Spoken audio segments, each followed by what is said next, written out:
මේ තියෙන ඔහොය දෙමළ විද්‍යාලය ලස්සන පරිසරයක පිහිටලා තිබුණ මීදුම දැන් ගලාගෙන එනවා. කන්දේ එක කොටසක් මීදුමෙන් වැහිලා අනිත් කොටසට හොඳට අවුව වැටිලා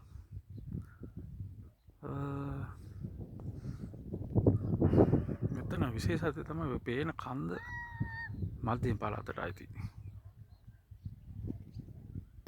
මේ පෙන්වන ප්‍රදේශය ඌව පළාතට අයිති. ඔය ඔතනින්ම මීදුමෙන් වැහිලා තියෙන කොටස සබරගමුට අයිති. ඔන්න ඔය පෙන්වන ගහෙන් එහා පැත්ත සබරගමුට අයිති, මේ පැත්ත ඌව පළාතට අයිති වෙන්නේ. මේ පාසලේ භූමි කොටසක් සබරගමුටත් අයිති වෙනවා. ඉතින් ලස්සන පරිසරයක පිහිටලා තින්නේ. දැන් නම් මේ පැත්ත මොනවවත් පේන්නේ නැහැ. ඔක්කොම මීදුමෙන් වැහුණා. තව චුට්ටක් කළා යනකොට හවස වෙනකොට වැස්සත් පටන් ගනි. ඔන්න මීදුම වේගෙන් අපේ පැත්තට එනවා. හරි ලස්සන සුන්දර පැත්තක්.